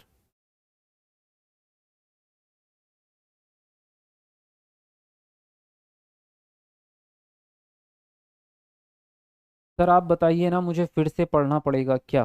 फिर से का क्या मतलब है? अगर आपको एग्जाम देना है तो पढ़ना ही पड़ेगा, जाहिर है। जी चलिए बताइए कौन सा ऑप्शन इनमें से सही लग रहा है। पेपर टू की क्लास लीजिए भाई, ये दोनों के लिए है, paper one plus paper two. CDP pedagogy हमेशा कॉमन सब्जेक्ट रहा है। ये पेपर वन और पेपर टू में एक जैसा ही आता है, तो इसलिए एक ही क्लास होगी इसकी, ठीक है। आई लव यू सर, मैं आपसे बहुत बहुत ज़्यादा प्यार करता हूँ नाजिश। बेटे फिर वही बात आ जाएगी, तुम मुझे बदनाम कर रहे हो, अपने आप को कर रहे हो। लोंडे होके तुम आई लव यू बोल रहे हो, कह रहे हो बहुत प्यार करता हूँ। कोई लड़की बोले तो मज़ा भी आए, अब तुम लड़के होके बोल रहे हो तो मैं तुम्हारा क्या ही करूं बताओ। चलो अगला प्रश्न है, स्वयं को एक ज्ञाता के रूप में समझना क्या कहलाएगा? अधिसंज्ञान कहलाएगा। मेटाकॉग्निशन। मेटाकॉग्निशन में एक वर्ड है संज्ञान, जिसको हम कहते हैं अपने दिमाग, आपका दिमाग या दिमागी क्षमताएं। अपने दिमाग के बारे में जब आपको पता चलने लगे कि मुझे क्या चीज़ पसंद है क्या नहीं है, मेरे सोचने का तरीका क्या है ना, मेरे काम करने का तरीका क्या है, मैं रट कर ज़्यादा चीज़ें याद कर सकता हूँ या लिख कर ज़्यादा याद कर सकता हूँ, तो आपके अंदर मेटाकॉग्निशन की क्षमता आ चुकी है, जब आपको खुद की क्षमताओं के बारे में पता चलने लगे। अनुकूलन का मतलब तो सेम, एडजस्ट करना किसी चीज़ के साथ। नियमन यानी कंट्रोल करना, अनुकरण यानी नकल करना। तो ये भी आपका जो है सही आंसर नहीं हुआ, सेकंड ऑप्शन सही आंसर है। समझ गए बात को? जी चलो आगे बढ़ते हैं। अगला प्रश्न है, छात्रों में अपनी सोच में वैचारिक परिवर्तन करने में सक्षम बनाने के लिए एक शिक्षक को क्या करना चाहिए? तो पहला ऑप्शन है व्याख्यान प्रणाली से स्पष्टीकरण करना चाहिए। दूसरा ऑप्शन है छात्रों के साथ चर्चा करना और उदाहरण और गैर उदाहरण पेश करने चाहिए।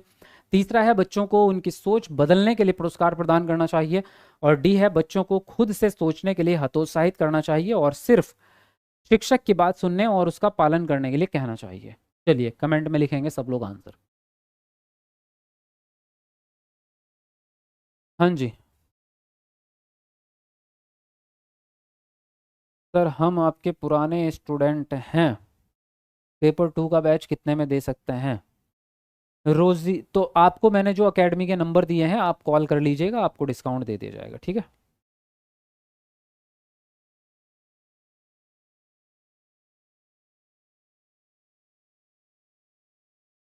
हाँ जी लिखो जल्दी जल्दी अपना अपना आंसर। चलो, इसने बोला छात्रों में अपनी सोच को में वैचारिक परिवर्तन करने में सक्षम बनाना है। सेम वही चीज होगी जो अभी पिछले प्रश्न में चल रही थी, अधिसंज्ञान। यानी आप अपनी समझ में खुद ही कंट्रोल कर सकते हैं, आप अपनी समझ में क्या क्या डेवलप कर सकते हैं, तो ये देखना पड़ेगा। व्याख्यान प्रणाली तो गलत ही हो जाएगा क्योंकि ये तो शिक्षक केंद्रित होती है, इसमें बच्चा कुछ भी नहीं करेगा, बच्चे का काम ही खत्म है, टीचर का काम है केवल व्याख्या। छात्रों के साथ चर्चा करना और उदाहरण और गैर उदाहरण पेश करना ये ठीक है। अगर टीचर बच्चों के साथ में डिस्कशन करेगा तो बच्चे के विचार अपने आप बाहर आएंगे, बच्चा भी कुछ अपनी जवाब देगा, सवाल करेगा। उदाहरण और गैर उदाहरण मतलब आप जो कॉन्सेप्ट समझा रहे हैं उसके बारे में एग्जाम्पल्स दे रहे हैं, डेली लाइफ की बातें कर रहे हैं, तो ये सही है, इससे बच्चे की समझ बढ़ेगी। बच्चों को उनकी सोच बदलने के लिए पुरस्कार प्रदान करना, तो पुरस्कार जो है वो निगेटिव में आता है क्योंकि ये एक तरह का बाह्य अभिप्रेरणा है। मोटिवेशन जिसको कहते हैं ना हम, तो मोटिवेशन दो तरह का होता है। एक तो ऐसा जो बाहर से लालच दे दिया तो बच्चा उस समय तो काम कर लेगा लेकिन उस काम को करने में उसका मन कुछ नहीं है। एक होता है पुरस्कार मोटिवेशन ऐसा जिससे बच्चे के अंदर से इच्छा जागरूक होती है। जैसे मैं अगर आपको समझाऊं और आप मेरी बात को समझ करके आपके अंदर पढ़ने की जो इच्छा आती है तो वो इंटरनल हो जाता है कि अब आपका मन कर रहा है। अब आपको कोई पैसे दे के काम नहीं करवा रहा, आप खुद अपनी मर्जी से कर रहे हैं। तो बाह्य पुरस्कार हमेशा आपका गलत रहेगा, पुरस्कार निगेटिव रहेगा। इसमें भी सेम चीज क्या कह रहे हैं कि बच्चे की सोच को तो हतोत्साहित कर दिया और कह रहे हैं केवल टीचर की बात मानो, यानी बच्चा अपना दिमाग ना लगाए, तो ये भी गलत है। तो आपका सेकंड ऑप्शन सही जाएगा यहाँ पर। समझे? किस किस को समझ में आया बताओ जरा कमेंट में।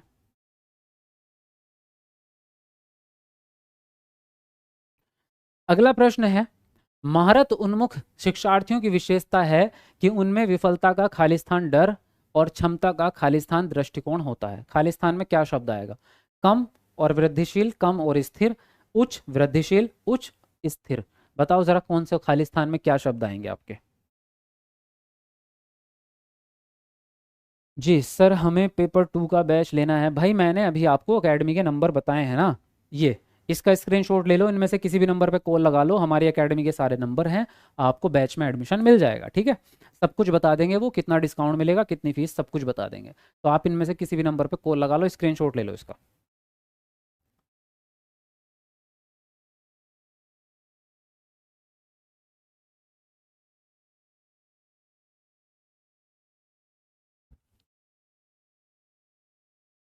चलिए, इसने बोला महारत उन्मुख विद्यार्थियों की विशेषता है कि उनमें विफलता का डर।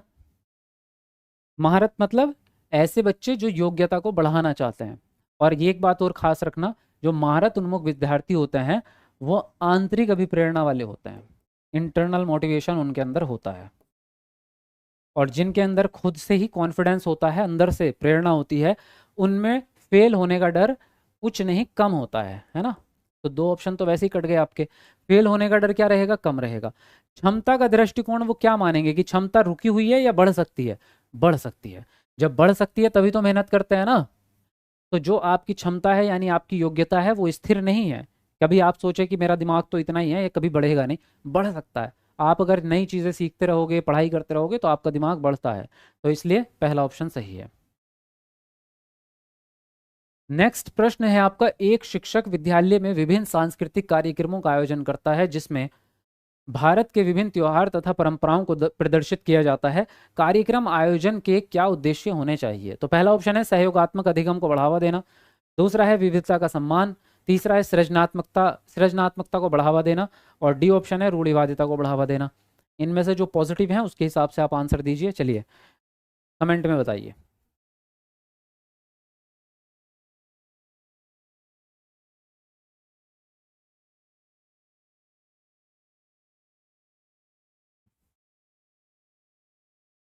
चलो जल्दी जल्दी लिखो अपना अपना आंसर। और 900 लाइक्स हमारे होने वाले हैं भाई। 2 लाइक कम है तो जल्दी कमेंट को नीचे करके एक बार लाइक दबाएंगे जिस जिसने नहीं किया। कौन करेगा 900 वाला लाइक?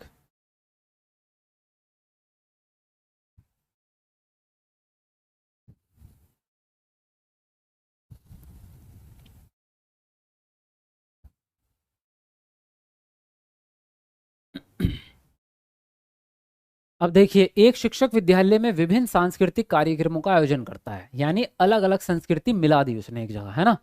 विभिन्न त्योहार तथा परंपराओं को प्रदर्शित करता है, तो सभी भारत में अलग अलग प्रकार के त्योहार होते हैं, तो सभी को वो स्वीकार कर रहा है। तो इससे क्या फायदा होगा?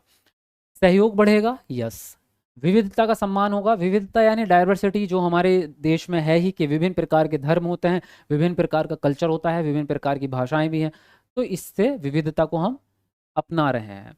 क्रिएटिविटी तो होती है, जाहिर है, कोई भी आप कार्यक्रम करेंगे, चाहे डांस कर रहे हैं, चाहे आप एक्टिंग कर रहे हैं, सब में क्रिएटिविटी तो होती ही है, तो सृजनात्मकता भी बढ़ेगी। रूढ़िवादिता इससे घटेगी।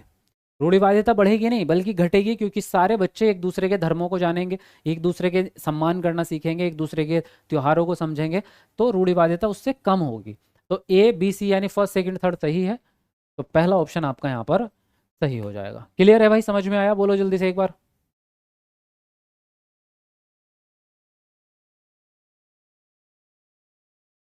चलो अगले प्रश्न पे बढ़ते हैं। अगला प्रश्न है, एक शिक्षक में निम्नलिखित में गुण होने चाहिए। क्या गुण होने चाहिए भाई? सहानुभूति, देखभाल, प्रामाणिकता, असहिष्णुता। इनमें से जो पॉजिटिव लगे उसके हिसाब से बताइए क्या आंसर होगा। लिखिए अपना आंसर कमेंट में।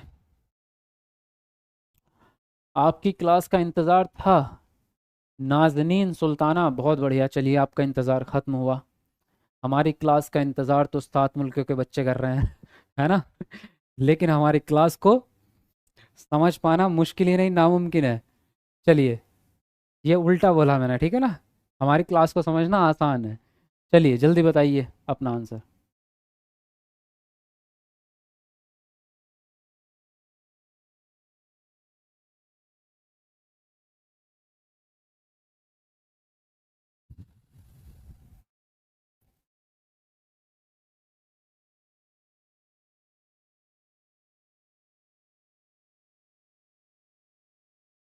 बहुत अच्छे।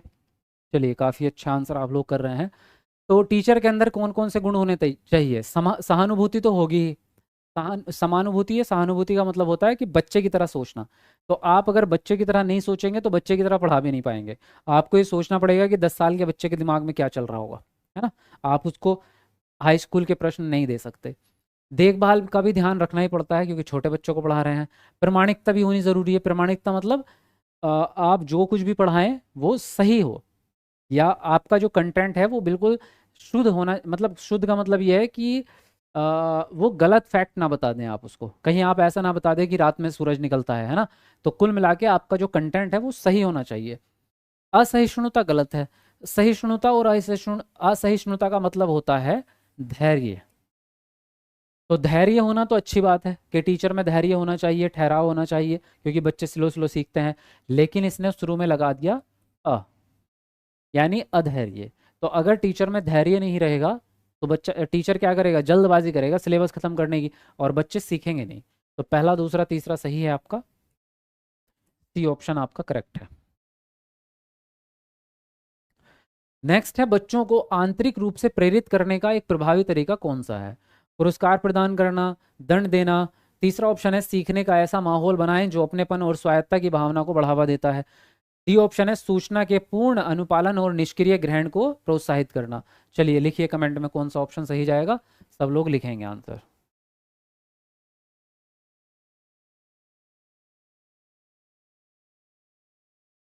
जी, चलो जल्दी जल्दी बताते रहो आंसर।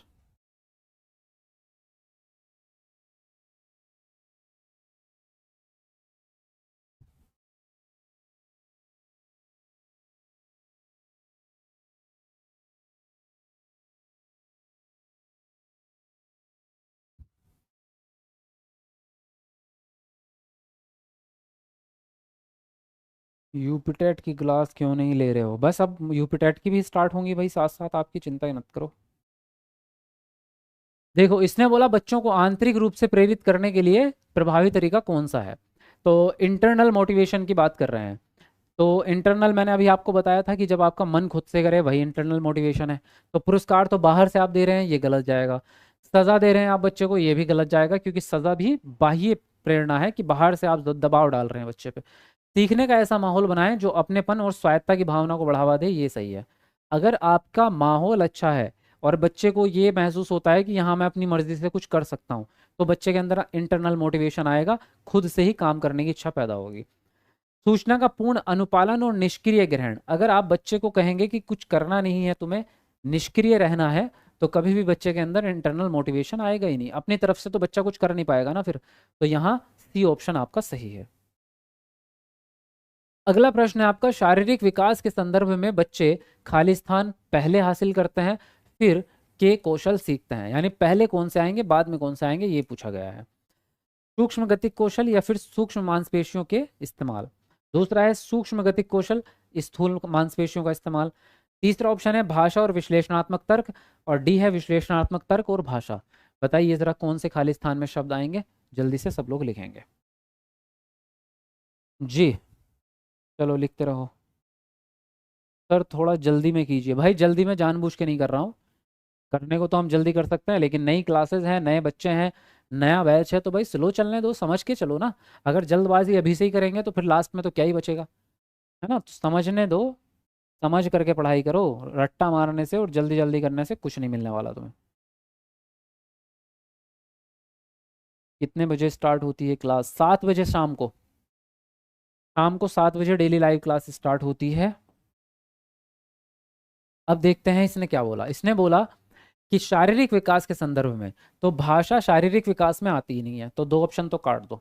शारीरिक विकास में भाषा नहीं आती, भाषा अपने आप में अलग विकास है। ये आते हैं आपके गतिक कौशल। तो पहले सूक्ष्म वाले आएंगे या पहले स्थूल वाले आएंगे, ये पूछा गया है। तो पहले आते हैं आपके स्थूल वाले। स्थूल का मतलब होता है बड़े, और सूक्ष्म मतलब बारीक, तो ये आंसर आपका राइट होगा। अब समझते हैं इसको। ऐसे काम जिसमें पूरे शरीर की आवश्यकता होती है, आप पूरे हाथ पैरों का इस्तेमाल करते हैं, वो स्थूल होते हैं। और ऐसे जिसमें केवल फिंगर्स का इस्तेमाल हो, वो सूक्ष्म होते हैं। तो आपने ध्यान से देखा होगा, बच्चे जो है बॉल पकड़ना जल्दी सीख लेंगे, मतलब ऐसे अगर बड़ी बॉल है फुटबॉल जैसी, तो उसको ऐसे पकड़ लेंगे वो दोनों हाथों का उपयोग करके। या अगर बच्चों को आप कोई पानी की बोतल देंगे, तो बच्चा पानी की बोतल हाथ से ऐसे पंजे से नहीं पकड़ता, बल्कि उसको बोतल को अपने पेट से लगा के ऐसे पकड़ता है ना। तो यानी कि बच्चा पूरे शरीर का इस्तेमाल कर रहा है एक बोतल को पकड़ने में। लेकिन जैसे बच्चा बड़े होता है धीरे धीरे, जैसे 2 साल 3 साल का बच्चा होगा, तो फिर वो बोतल को हाथ से पकड़ लेगा, बल्कि उसके ढक्कन को खोलना भी स्टार्ट कर देगा, क्योंकि अब फिंगर का आपका डेवलपमेंट होने लग गया। यानी ऐसे काम जो फिंगर से हो रहे हैं वो सूक्ष्म है। तो जाहिर है फिंगर का इस्तेमाल बच्चा बाद में कर रहा है, तो इसीलिए सूक्ष्म मांसपेशियों का इस्तेमाल बाद में आएगा, स्थूल का पहले आ जाएगा। तो आपका जो आंसर है वो पहला ऑप्शन सही है। समझे कि नहीं? एक बार कमेंट में यस लिखो भाई, जिस जिसको समझ में आया है। अगला प्रश्न है, बाल विकास के समकालीन सिद्धांत बच्चों के बारे में क्या समझ रखते हैं। पहला ऑप्शन है बच्चे कोरी पट्टी हैं जिन्हें वातावरण के अनुकूल पूरी तरह से ढाला जा सकता है। दूसरा ऑप्शन है बच्चे सक्रिय उद्देश्यपूर्ण प्राणी हैं जिनकी अपने खुद के विकास में महत्वपूर्ण भूमिका है। तीसरा ऑप्शन है बच्चों के विकास की व्यवस्थित योजना जन्मजात होती है जिसे बदला नहीं जा सकता। और डी ऑप्शन है बच्चों के विकास की दिशा आनुवांशिक रूप से क्रमादेशित होती है जिसे बदलने के लिए वह कुछ भी नहीं कर सकते। चलिए बताइए कमेंट में आंसर अपना। सबका यस आ चुका है, बहुत बढ़िया। और हमारे 1,000 लाइक होने में लास्ट एक लाइक बचा है भाई, बताओ कौन करेगा 1,000वां लाइक, कौन है वो लक्की पर्सन। कमेंट को नीचे करके एक बार लाइक बटन दबाएंगे, 1,000वां लाइक पूरा करेंगे जल्दी से।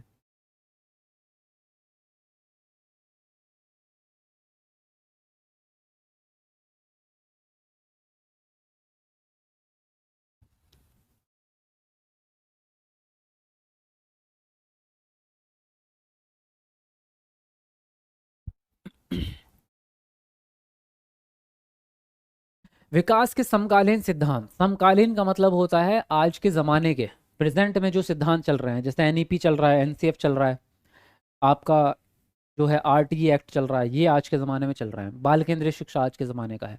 तो क्या बताते हैं भाई, बच्चे कोरी पट्टी हैं? नहीं, ये तो पुराने ज़माने की बात हो गई, व्यवहारवादी सिद्धांतकारों की बात हो गई। आज के ज़माने में कहते हैं सिद्धांतकार कि आज के बच्चे सक्रिय हैं, यानी एक्टिव हैं। कोरी पट्टी नहीं है कि बिल्कुल उन्हें कुछ भी नहीं आता, बल्कि बच्चे नन्हे वैज्ञानिक कहलाते हैं और बच्चे में पहले से सीखने की क्षमता मौजूद है। आपको उनके विकास को बस दिशा देनी है। बच्चे सक्रिय उद्देश्यपूर्ण प्राणी हैं जिनकी अपने खुद के विकास में महत्वपूर्ण भूमिका है। ये आज के ज़माने की सोच है। आज के ज़माने की शिक्षा, आज के ज़माने की नीतियाँ ये मानती है कि बच्चे एक्टिव होकर सीखते हैं और वो खुद से ही अपना डेवलपमेंट डिसाइड कर सकते हैं। बच्चों के विकास में व्यवस्थित जन्मजात होती है। क्या बच्चों की जो विकास की प्रक्रिया है वो पहले से फिक्स है कि उसे बदल ही नहीं सकते? गलत है।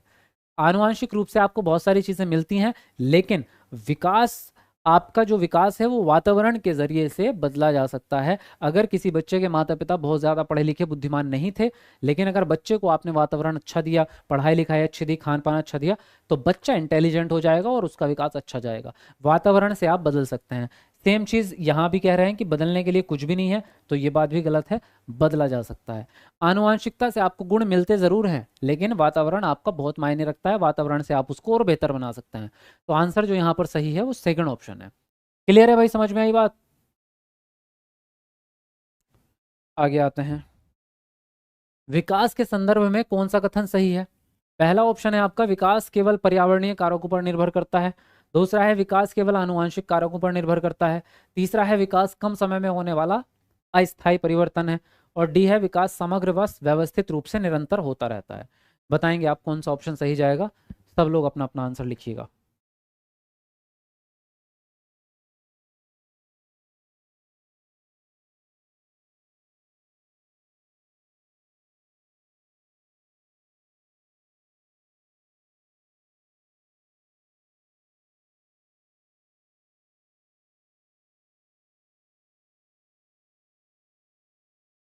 जी, चलिए लिखते रहिए अपना अपना आंसर।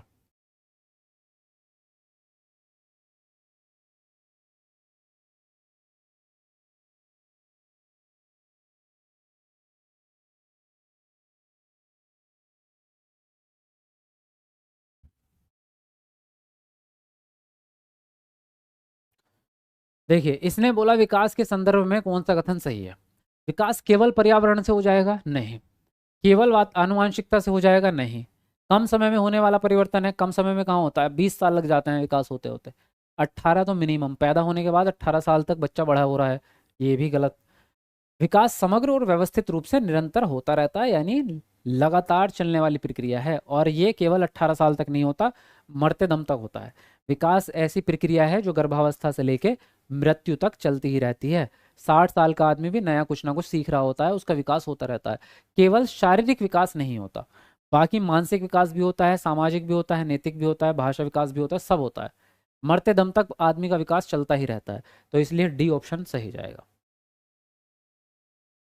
अगला प्रश्न है, प्रतीकों के निर्माण और उपयोग करने की क्षमता खालिस्तान की एक प्रमुख उपलब्धि है। कौन सी अवस्था में आती है भाई प्रतीक आपके?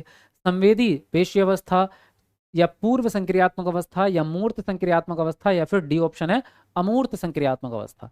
बताइए कौन सा ऑप्शन सही जाएगा, कमेंट में लिखेंगे आप आंसर।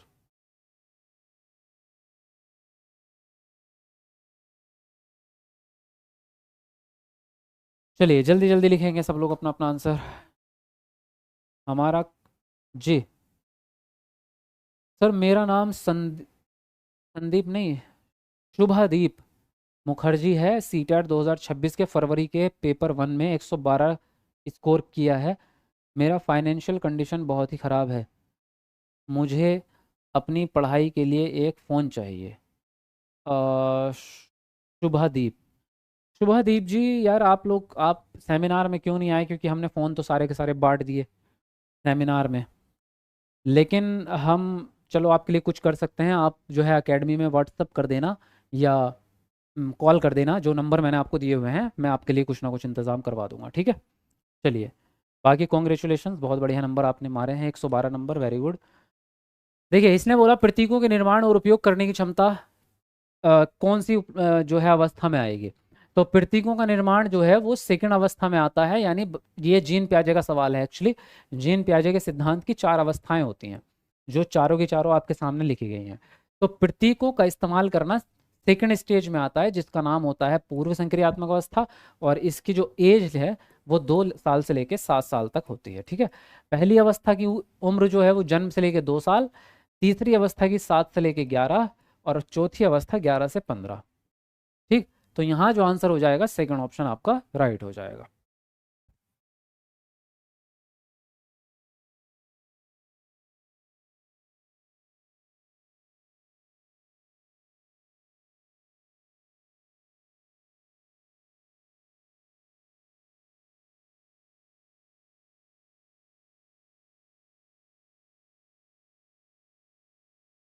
चलिए जी, तो प्याजे के सिद्धांत के अनुसार कौन सी प्रक्रिया है जो एक शिशु की प्रक्रिया का वर्णन करती है जिसमें वह गोलाकार वस्तुओं की जगह समकोण वस्तुओं तक पहुंचने के लिए अपने हाथ के पकड़ने के तरीके को बदलती है? पहला ऑप्शन है समायोजन, दूसरा है अनुबंधन, तीसरा है अंतर्विषयकता, और डी ऑप्शन है आपका स्कीमा। बताएंगे आप कमेंट करके कौन सा ऑप्शन सही होगा। अच्छा, कितने लोग न्यू हैं आज, जरा कमेंट में एक बार न्यू लिखो, कितने लोग हैं जो नए हैं आज। चलो, जो अभी सीटेट सितंबर की तैयारी में लगे हैं, अभी फ्रेशर्स, बताओ। सर आपसे बात करनी है, हाँ कर सकते हो, मैंने नंबर आपको दिए हुए हैं एकेडमी के नंबर पे आप कॉल कर सकते हैं। और गारंटी बैच के लिए भी बहुत सारे बच्चे बोल रहे हैं, तो गारंटी बैच का ऑफर दिन में निकला था, लेकिन शायद आप लोगों को पता नहीं चल पाया क्योंकि तब एक्टिव नहीं होंगे आप दिन में। तो अभी कितने लोग गारंटी बैच लेंगे उसके बारे में भी चर्चा करेंगे, कितने लोग ले चुके हैं। न्यू कितने हैं? अच्छा, न्यू वाले तो बहुत सारे हैं भाई, क्या बात है। न्यू न्यू ही आ रहे हैं सारे। आर्या जी, आयरा, मेघा, क्या नाम है, माक, मस्कारू।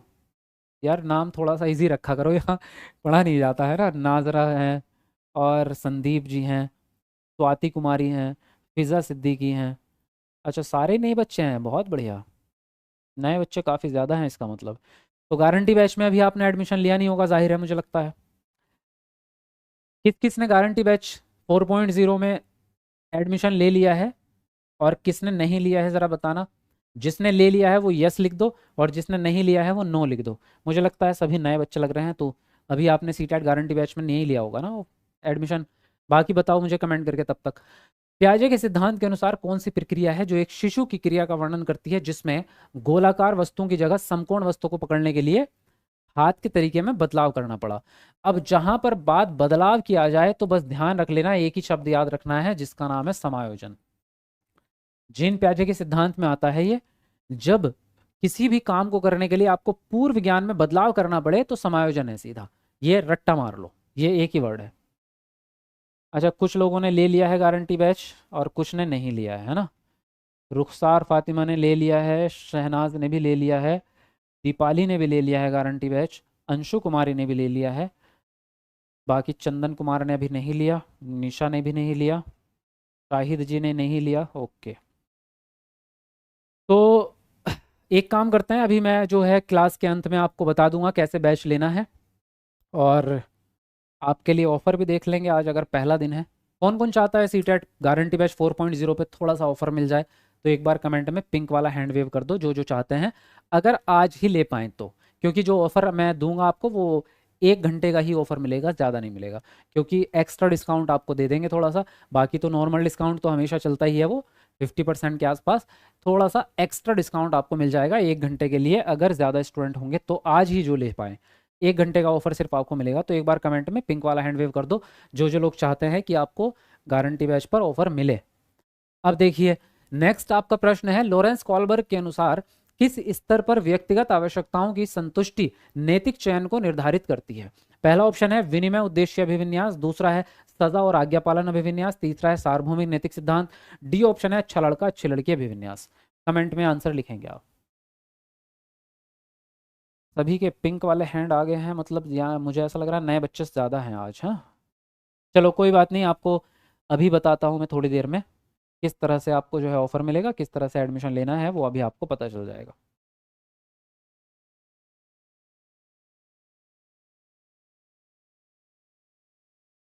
यूपी टेट पर भी ऑफर दीजिए? अच्छा, यूपी टेट का आज नहीं देंगे, यूपी टेट के लिए मैंने आपसे बोला हुआ था अभी कुछ दिन बाद ऑफर निकलेगा यूपी टेट का। आज सिर्फ सी टेट की बात कर रहे हैं हम। चलिए, इसने बोला लॉरेंस कॉलबर्ग के किस स्तर पर व्यक्तिगत आवश्यकताओं की संतुष्टि की बात होती है? व्यक्तिगत आवश्यकताएं जो है वो सेकंड चरण में आती है, और सेकंड चरण का नाम है इनमें से विनिमय उद्देश्य अभिविन्यास। 6 चरण होते हैं टोटल इसमें, लॉरेंस कॉलबर्ग के सिद्धांत में 6 चरण होते हैं, है ना। तो इसमें सेकंड चरण में व्यक्तिगत जरूरतों के बारे में बच्चा सोचता है, उसका नाम है विनिमय उद्देश्य। सजा और आज्ञा पालन पहला चरण है। सार्वभौमिक नैतिक सिद्धांत छठा चरण है। अच्छा लड़का अच्छी लड़की तीसरा चरण है। तो यहाँ जो सही आंसर होगा पहला ऑप्शन होगा। क्लियर है बात? चलिए, आज की क्लास यहीं पर समाप्त होती है। ये लास्ट क्वेश्चन था। जो लोग अपना डाउट पूछने के लिए रुकना चाहते हैं वो रुक सकते हैं, क्योंकि अभी मैं यहाँ पे डिस्कशन करूंगा, आपके सभी डाउट्स का आंसर दिए जाएंगे। आप अपने बारे में जो भी आपके दिमाग में सीटेट से रिलेटेड प्रश्न है वो पूछ सकते हैं। क्लास खत्म हो गई है, डाउट्स अभी आपके बाकी हैं, तो आप रुक सकते हैं जिनको रुकना है। बाकी मैं आपको जो है ऑफर बता देता हूँ, कैसे बैच लेना है उसके बारे में बता देता हूँ, वो सुन लीजिए। सबसे पहले तो ये नंबर हमारी एकेडमी के हैं, इन पे से ही कॉल करके आपको एडमिशन लेना है या डाउट पूछना है तो इसका स्क्रीनशॉट ले लो। उसके अलावा बैच के बारे में मैं आपको बता देता हूँ। देखो, बैच की खासियत तो बहुत सारी हैं, लेकिन ये सारी खासियत के साथ साथ सबसे बड़ी खासियत ये है कि इसमें आपको 100% गारंटी मिलती है।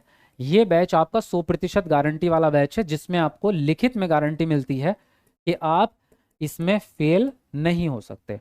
इस बार भी हमारे 1,21,000 स्टूडेंट पास हुए हैं सीटेट में, और ये रिकॉर्ड वर्ल्ड रिकॉर्ड है। ये कहने वाली बात नहीं है, रिकॉर्ड बता रहा हूं सच में। अभी तक ऐसे टीचर एकेडमी की एक गारंटी बैच की टक्कर पूरी दुनिया में कोई नहीं दे सकता, क्योंकि पूरे ही सीटेट का रिजल्ट 10% आता है और हमारे बैच का रिजल्ट 99% है। यानी इतना ज़्यादा क्वालिफाइड बच्चों को आज तक किसी ने कराया ही नहीं है। और सबसे बड़े इनाम भी हम ही देते हैं। आपने देखा सेमिनार में हमने टॉपर को बुलेट दी है, आईफोन्स दिए हैं, सैकड़ों लोगों को मोबाइल फ़ोन, और हज़ारों लोगों को जो है नॉर्मल गिफ्ट हैम्पर दिए हैं, जिसमें बोर्ड, स्मार्ट वॉच, बहुत सारी चीज़ें थी। इतनी बड़े गिफ्ट आज तक दुनिया में किसी ने नहीं दिए जितने हमने दिए हैं एसएड टीचर अकेडमी ने। तो हमारे टॉपर जो बनते हैं वो आप समझ सकते हैं किस लेवल के बन रहे हैं, रिजल्ट भी किस लेवल का मिल रहा है, आपको पता है सबको। तो जिन लोगों को फर्स्ट अटैम्प्ट में ही सीटेट पास करना है, केवल वो ही गारंटी बैच में एडमिशन लेना। जिन लोगों को नहीं करना फर्स्ट अटेम्प्ट में, वो एडमिशन मत लेना, क्योंकि हमारा एक ही गोल होता है 100% रिजल्ट देना। इस बैच में एक भी बच्चा फेल नहीं होने दूंगा मैं। पढ़ना आपको डेली पड़ेगा, ऐसा भी नहीं है कि आप बैच लेके घर बैठ गए और पढ़ नहीं रहे तो आप पास हो जाएंगे, नहीं होंगे। आपको डेली क्लासेस लेनी पड़ेंगी, जो जो हम टेस्ट देंगे वो करने पड़ेंगे। अगर आप रेगुलर पढ़ाई करते हैं तो आप फेल नहीं हो सकते, ये लिखित में हम बात आपको देंगे। ठीक है, कैसे एडमिशन लेना है, क्या फीस है वो समझिए। नॉर्मल फीस हमारे बैच की जो रहती है, पेपर 1 की 9,000, पेपर 2 की 9,000, पेपर दोनों अगर एक साथ लेते हैं तो 15,000। इस पे जो आपको डिस्काउंट मिलता है, फर्स्ट पेपर आपको विद डिस्काउंट 6,000 रुपये में मिलता है, सेकंड भी 6,000 में मिलता है, और दोनों अगर कॉम्बो लेते हैं आप तो 9,000 रुपये में आपको मिलता है। ये अभी भी हमारा प्रेजेंट ऑफर चल रहा है, ये रेगुलर ऑफर आपका मिलता है आपको, है ना। लेकिन चूंकि अभी वाली जो बात चल रही थी, अभी के बारे में बात चल रही थी कि अभी जो बच्चे अभी अगर 1 घंटे के अंदर अंदर ऑफर ले लेते हैं एडमिशन, तो उनको कितना डिस्काउंट मिलेगा वो बता देता हूँ उनको मैं। क्योंकि आज पहला दिन है, इसलिए आपको बहुत ज़्यादा एक्स्ट्रा डिस्काउंट यहाँ पे मिल जाएगा, और वो ये है कि आपको पेपर 1 जो है वो केवल 3500 रुपये में मिल जाएगा, और पेपर 2 भी आपको 3500 में मिल जाएगा, और अगर आप दोनों पेपर एक साथ लेते हैं तो 5500 रुपये में दोनों पेपर एक साथ मिल जाएंगे। ठीक है, तो ये वाला काट दो और अभी के अभी ये वाला ऑफर ले सकते हैं। लेकिन कितने टाइम तक?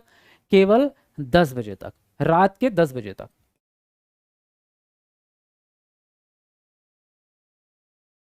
ठीक है, और आप अगर आपके दिमाग में अगर अभी भी ये आ रहा है कि ये प्राइस ज़्यादा है, तो फिर तो आप रहने दो, फिर आप सीटेट पास करना ही नहीं चाहते।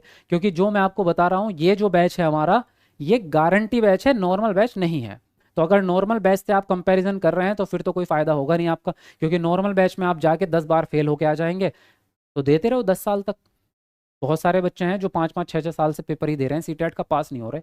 लेकिन हमारे इस बैच में आने के बाद एक अटैम्प्ट में, सिंगल अटैम्प्ट में पेपर निकलता है। अगर कोई पुराने बच्चे हैं तो बताओ भाई, कमेंट करके कौन कौन है जो इस बार पेपर इस वाले सीटेट में पास हुए हैं, बताओ जरा एक बार कमेंट करके। जेटेट की तैयारी करा दी, जेटेट के बारे में भी बाद में बताऊंगा, ठीक है।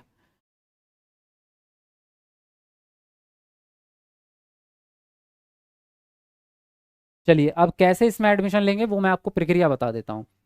अगर आप सीधे ऐप पे जाके लेंगे तो सबसे पहला काम आपका रहेगा कि आपको ये ऐप डाउनलोड करना है। ये ऐप ऐसे टीचर अकेडमी लिखा हुआ है, प्ले स्टोर से जाएंगे, अपने ऐप डाउनलोड करेंगे। इंस्टॉल करने के बाद इसमें फ़ोन नंबर डालेंगे, अपना व्हाट्सअप नंबर, उस पर एक ओटीपी आएगा, वो ओटीपी डालेंगे, लॉगिन हो जाएगा। जैसे ही आप ऐप को लॉगिन कर लेंगे, तो ऐप लॉगिन करने के बाद पहला पेज आपके सामने इस तरह से खुलेगा। ठीक है, यहाँ आपका बॉक्स बने हुए हैं, यहाँ पे यूपीटेट का भी है, सुपरटेट का भी है, सीटेट का भी एक बॉक्स है जिस पे लिखा है सीटेट 4.0। इस पे आप क्लिक करेंगे तो सीटेट के सारे बैच सामने आ जाएंगे। पेपर 1 अलग, पेपर 2 अलग, कॉम्बो अलग आएगा। कॉम्बो का एसएसटी का अलग है, साइंस का अलग है, अपने सब्जेक्ट के हिसाब से लेना। क्लिक करेंगे तो आपके सामने बैच खुल के आएगा और नीचे लिखा होगा बाय नाउ, ग्रीन कलर से बाय नाउ। अभी भी देखो यहाँ 6,000 रुपये प्राइस है, लेकिन ये क्लास के बाद, जैसे मैं ये क्लास एंड कर दूंगा उसके बाद 3,500 हो जाएगा 1 घंटे के लिए। 1 घंटे के बाद वापस 6,000 हो जाएगा। तो जो इस बीच में ले पाएगा उसको ऑफर आधा मिल जाएगा। 6,000 से आपको सीधे 3,500 पे जा रहे हैं, मतलब 2,500 रुपये, एक चुटकी में आपके 2,500 रुपये सेव हो रहे हैं। तो आप यहाँ बाय नाउ पे क्लिक करेंगे तो ये आएगा आपका नीले कलर का एक पट्टी, इस पे क्लिक कर देना। इस पे क्लिक करते ही आपके पास जो है लास्ट में एक और ये आपके सामने पेज आएगा। यहाँ आपको गूगल पे, फोन पे, क्यूआर कोड सारे ऑप्शन अवेलेबल हैं। यहाँ से आप क्लिक करते ही पेमेंट हो जाएगा। पेमेंट करने के बाद आपका ऐप चालू हो जाएगा, बैच आपको क्लास मिलने स्टार्ट हो जाएगी। ये पूरी प्रक्रिया है, इस वीडियो को देख करके ही आप ले सकते हैं अपना एडमिशन, ठीक है। अगर कोई दिक्कत आए इसमें तो मैंने आपको जो है नंबर भी दे दिए हैं। अगर कोई भी प्रॉब्लम आए एडमिशन लेने में तो आप कॉल भी कर सकते हैं एकेडमी में, सीधे कॉल पे भी आपको समझा दिया जाएगा कैसे एडमिशन लेना है। कोई और डाउट किसी को? जी, कोई और दिक्कत, कुछ पूछना है किसी को, जल्दी से पूछ लो। इस बार सीटेट क्लियर हो जाएगा ये क्लास लेके 100%। मैं तो डाउट की बात ही नहीं करता, मैं तो 100% रिजल्ट देता हूँ आपको।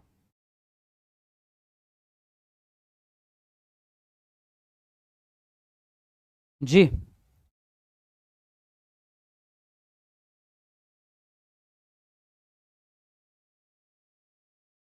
बताइए। हम लोग की फीस ज़्यादा क्यों ली? नहीं, ज़्यादा नहीं ली, वो तो ऑफर ऑफर की बात होती है। आपने 6,000 में लिया होगा, मुझे पता है। नॉर्मली 6,000 में ही होता है। तो अभी ये आज मैंने फर्स्ट डे है इसलिए आपको ऑफर दिया है। तो फटाफट से जाके अपना एडमिशन ले सकते हैं आप। और कुछ पूछना है किसी को? यूपीटेट में तो टाइम भी कम है, ऑफर दीजिए। चलो ठीक है, ऑफर अब अगर ये बात आपने बोल दी है तो यूपीटेट में भी सेम ऑफर आपका लागू कर देते हैं, ठीक है।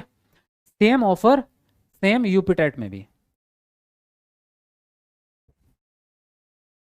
तो जो लोग यूपीटेट वाले हैं, कितने लोग हैं यूपीटेट वाले, जरा कमेंट में एक बार यूपीटेट लिखना। सेम ऑफर मैं यूपीटेट पे लागू कर रहा हूँ 3,500 और मैं 5,500 में। आज के लिए आप यूपीटेट में भी सेम ऑफर का फायदा उठा सकते हैं, ठीक है। और कुछ?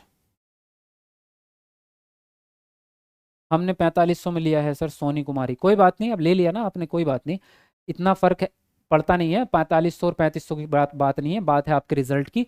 आप पास हो जाएंगे, कोई दिक्कत की बात नहीं है ना।